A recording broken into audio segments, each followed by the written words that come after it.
Hello जी, कैसे हो आप लोग? आशा करती हूँ आप सब बहुत बहुत अच्छे होंगे। तो देखिए, कई बार पापा जी के मन में ये चीज़ें आती होंगी कि काश अगर सपना ने मेरी बातें मानी होती तो आज वो घर छोड़कर ना जाती। जैसे देखो, पहले तो सपना को कितना मीठा बन बन के जब राजवीर जी जिंदा थे तो कैसे उसको बेवकूफ़ बना बना के उसका पैसा जो उसने कमाया था वो प्रॉपर्टी में इन्वेस्ट करवाया कि बेटा यहाँ पर ज़मीन ले ले, यहाँ पर जो है वो रेट बढ़ेंगे और उसके बाद क्या है, अगर तू पैसा यहाँ पर लगाएगी तो कल कला को तेरे बच्चों के ही तो काम आएगा ना। तो ये सब फुसला फुसलू के उसको उसका पैसा जो था वो इन्वेस्ट करवाया।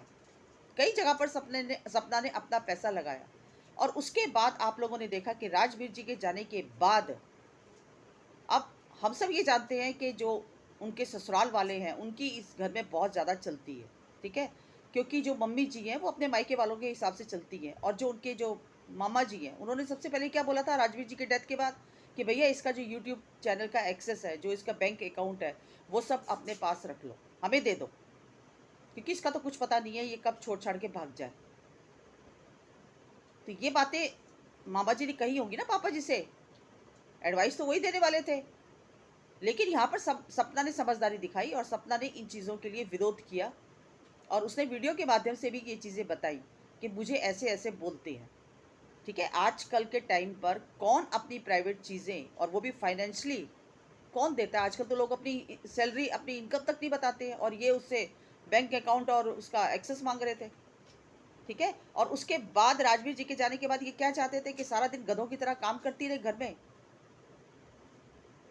और ना इसके मायके वाले इस घर के अंदर आए, ना इसका कोई यूट्यूबर जो इनके सर्कल में, जैसे कि पहले भी आए थे, आपको पता होगा कि ये कौन थे, ये सरिता जेठू वगैरह ये सब आए थे। ठीक है ना, और शिवी वगैरह भी जब आई थी तब भी मम्मी पापा जी जो थे वो उसमें नहीं आए थे, वीडियो में नहीं आए थे।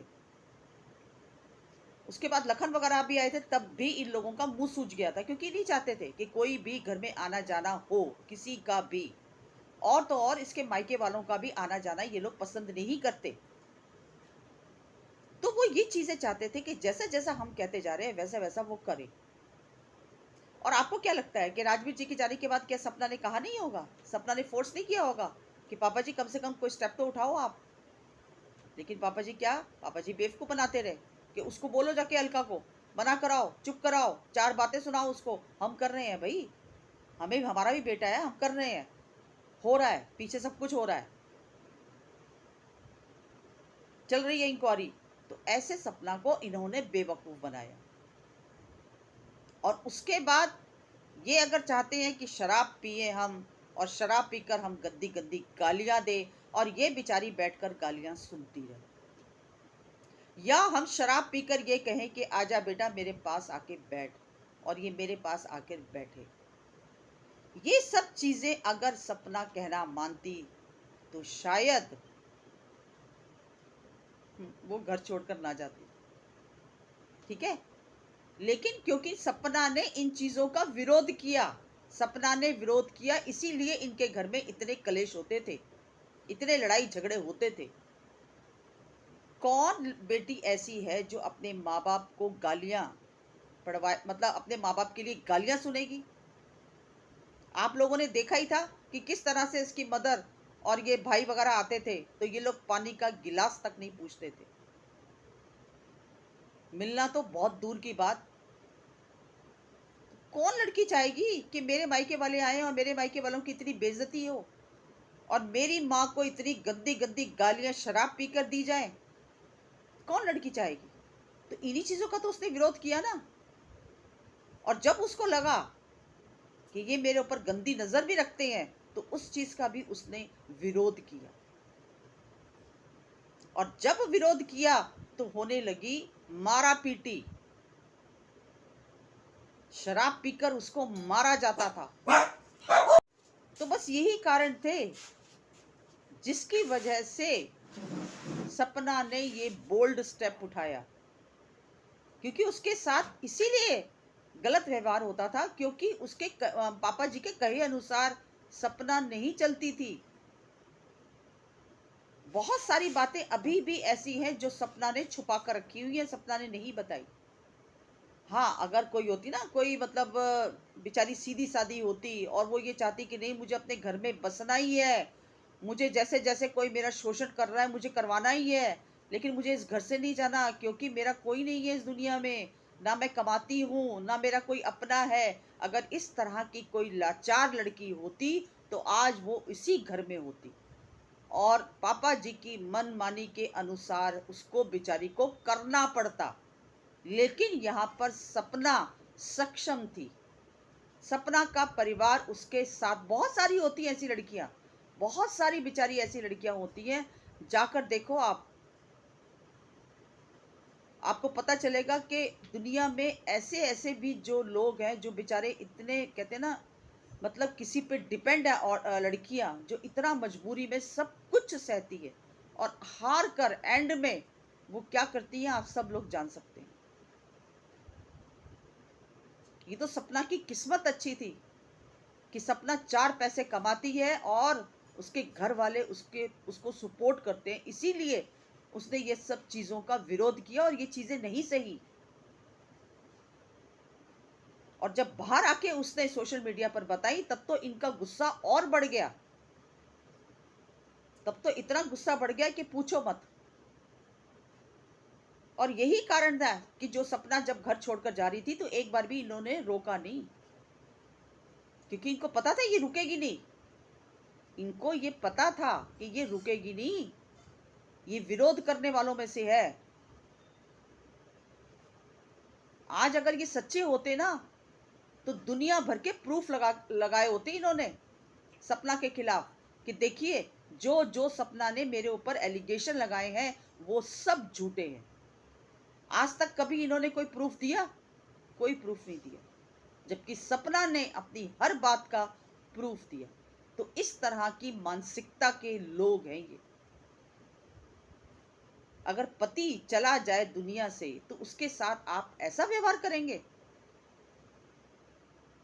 अरे बहू तो घर की लक्ष्मी होती है, उसको बेटी मानकर रखा जाता है। उसको ये नहीं बोला जाता शराब पी के क्या मेरे पास आके बैठ। उसको शराब पीकर मारा नहीं जाता, उसके बैंक अकाउंट नहीं मांगे जाते, उसके ऊपर इतनी पाबंदियां नहीं लगाई जाती कि वो घर से बाहर निकले ही ना, या इतनी पाबंदियां लगाई जाए कि उसके मायके वाले उससे मिलने ना आए। इंसान है वो। तो ये है इन लोगों की असलियत। सपना ने जो भी किया, जो भी फैसला लिया, बहुत अच्छा लिया। आज वो अपनी जिंदगी में खुश है। आज कम से कम वो सेफ तो है। आज हालांकि सेफ देखा जाए तो मतलब जो उसको धमकियां मिलती हैं वो छोड़कर, क्योंकि धमकियां देने में ये अभी भी बहुत आगे है।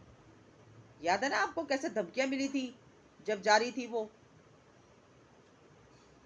जस्टिस फॉर राजवीर जी के लिए थाने में अपनी मां को लेकर गई थी, तो कैसे इसको धमकी मिली थी, तभी उसने गिव अप कर दिया था। धमकियां तो इसको मिलती हैं, लेकिन कम से कम ये सेफ तो है। जो एक बंद घर के अंदर जो इसके साथ होता था उन चीजों से तो ये सेफ है कम से कम। तो ऐसे ऐसे लोग जो होते हैं ना दुनिया के अंदर, बहुत खतरनाक होते हैं। और ऐसी लड़कियों को सबक लेना चाहिए सपना से, सीखना चाहिए सपना से, कि कोई जरूरत नहीं है अपने ससुराल वालों की इस तरह की गलत बातें मानने की। अगर आप सामर्थ्य है, अगर आप नहीं भी सामर्थ्य है तो भी कोई जरूरत नहीं है। पैसा तो हर इंसान बाहर निकलकर कमा ही सकता है, मेहनत मजदूरी करके भी कमा सकता है, लेकिन इस तरह का शोषण कोई भी लड़की बर्दाश्त नहीं कर सकती। तो इतना ही कहना चाहूंगी मैं कि सपना से आप लोगों को सीखना चाहिए कि सपना ने जो कुछ भी किया बहुत अच्छा किया।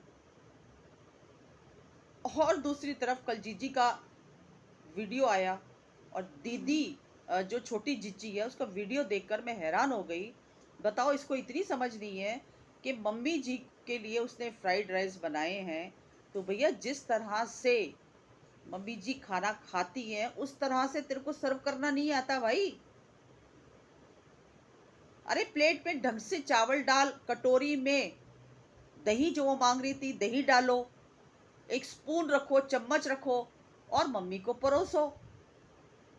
ये तो एक बेसिक सा एक मैनर्स होता है ना। वो तुम तो ऐसे कर रही हो जैसे होटलों में, होटल के अंदर बैठी होती है मम्मी जी। वो घर के अंदर बैठी है ना। सादा और सिंपल तरीके से उनको खाने की आदत है। देखा नहीं कभी सपना को सर्व करते हुए? देखा तो होगा ना, फिर क्या सीखा उनसे? मम्मी जी को भी पसंद नहीं आया था तुम्हारा सर्व करना, कि ये क्या एक कटोरा सा उल्टा कर उसके ऊपर दही, और दही भी उसी के ऊपर डाल के लेके आई, जबकि मम्मी जी ये कह रही थी कि बेटा कटोरी में डाल के लाती। तो कम से कम कुछ सर्व करने की सेंस नहीं लगती है मुझे तुम्हारे अंदर। इतने टाइम सपना के साथ रहकर भी कुछ नहीं सीखा तुमने। आज वो लड़की देखो कहां से कहां पहुंच गई है, और तुम क्या कर रही हो? इतना सब कुछ उसके साथ टाइम स्पेंड करने के बाद भी ना तो तुम्हें खाना बनाना आता है, ना तुम्हें सर्व करना आता है, ना तुम्हें, क्या बोलूं, कुछ नहीं आता तुम्हें।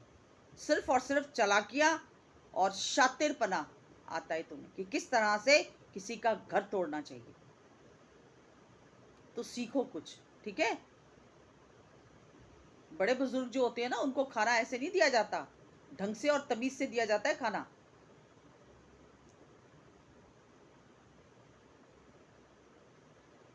क्या बोलूं मैं, बताओ। इसके इसको सिर्फ ये नाच गाना, लिपस्टिक लगा लेना, वही जो सपना करती थी, जैसे अपने रील्स बनाती थी, अब इसको वैसे ही शौक चढ़ा हुआ है। बस इसको ये लगता है कि मुझे दूसरी सपना बनना है, सपना से भी आगे ही जाना है, मुझे प्रमोशन करनी है, ये सब चीज़ों में ध्यान है। कुछ सीखो, कुछ बेसिक चीज़ें ऐसी होती हैं जो सीखने लायक होती हैं, कि बड़ों को खाना कैसे सर्व किया जाता है। तो बस ये एक छोटी सी मेरी वीडियो थी। अगर पसंद आई हो तो लाइक शेयर सब्सक्राइब कीजिए। मिलती हूँ अगली वीडियो में एक नए टॉपिक के साथ। तब तक के लिए बाय बाय।